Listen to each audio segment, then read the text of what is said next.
What I told students last spring is that if you are graduating now, you are graduating into the worst job market that I have ever seen. And I've been in this business for 40 years.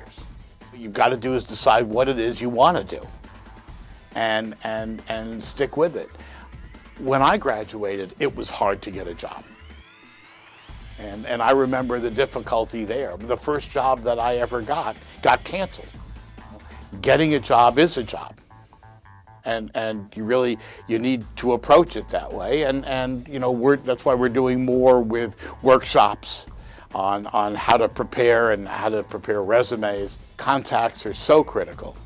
They generally won't get you a job, but they do get you into the door so that you can talk to somebody.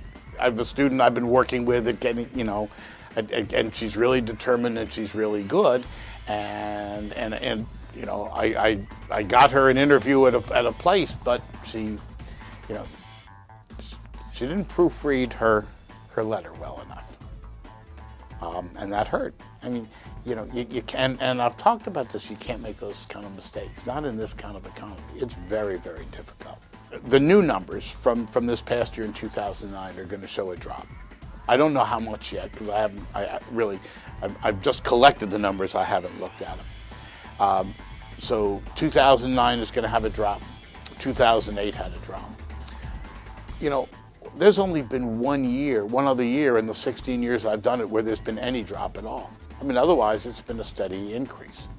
And I'm expecting this year in 2010 to see an increase in hiring. We're not going to be at 2007 levels, which was kind of the peak level in terms of TV.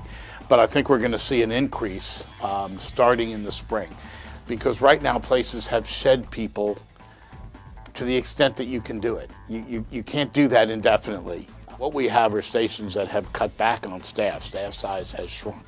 That's true. And salaries have dropped, by the way. How does that happen?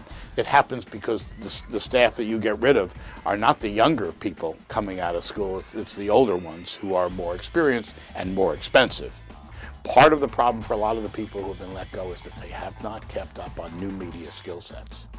And we're not letting kids out without that. I mean, you've got to have that today. You've got to understand new media. You've got to understand social media. You've got to understand how that works and how it fits into the equation. And there are too many people who didn't stay on top of this stuff in the industry, and those are the ones, in many cases, who have been losing their jobs. The fact is, we've just had a number of the companies, communication companies, say, you know, they're looking, as they're projecting in the first quarter, they're looking at business going up. Now, that's the first time they've been saying that in a couple of years, and so, you know, as the economy gets better, the people who are in this business will have more and more choices.